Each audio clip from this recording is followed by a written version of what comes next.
late into the war, she joined in on the Entente's side in May 1915, after extensive parleying with both parties, earned her international disapprobation, which only increased with time.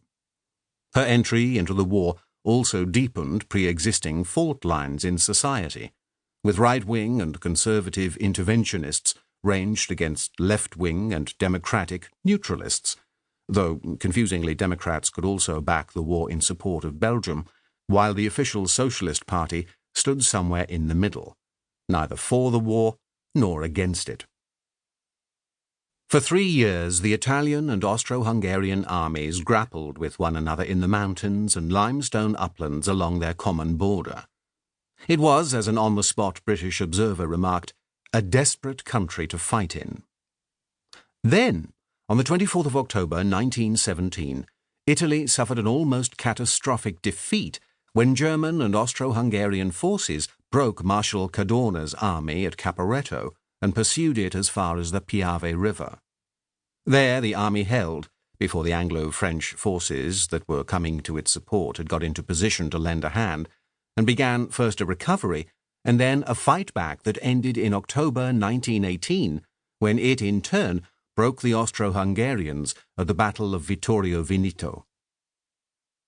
The First World War cost Italy some 650,000 dead.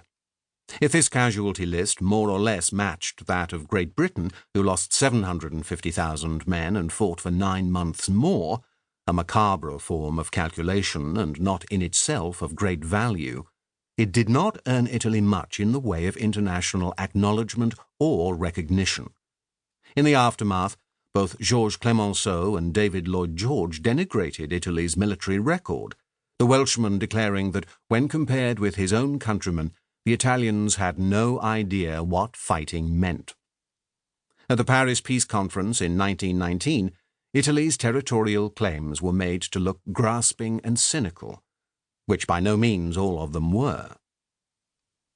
In Italy, Mussolini poured criticism on the government in the pages of his newspaper Il Popolo d'Italia.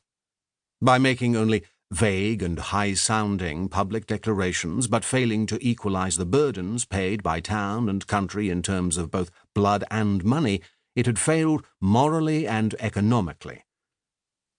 How Italy had come to lose the 12th Battle of the Isonzo, i.e. Caporetto, was something of a mystery, but as a frontline soldier himself, Mussolini was certainly not inclined to blame the ordinary fante, infantryman, despite Cadorna's talk of deficient resistance by some detachments.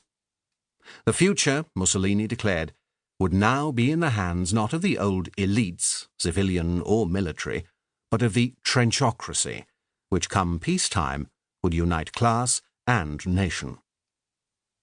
The First World War would have dramatic consequences for Italian politics.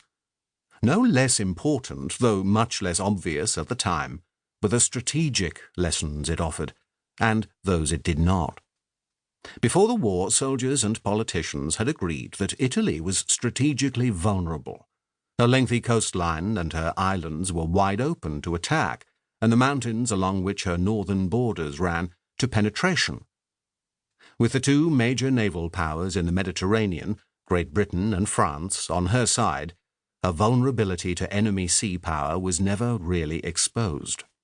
Wartime Italy faced only minor naval threats from Austro-Hungarian and German units in Pola and Trieste, and by the war's end had support in the shape of British, American, Australian and Japanese naval vessels, and a mass of nets and mines closing the neck of the Adriatic. So with no great sea battles in prospect, the major task the Italian navy faced was shepherding convoys across the Mediterranean alongside her Entente allies. Coal, food and weapons from her western partners, not least the United States, flowed along the arteries formed by well-defended sea lanes. None of this would Italy enjoy when Mussolini took her into another war. When compared with the war fought by the powers that would in 1940 and 1941 become her enemies, the land war that the Italian armies fought between 1915 and 1918 was characterized by particular local conditions and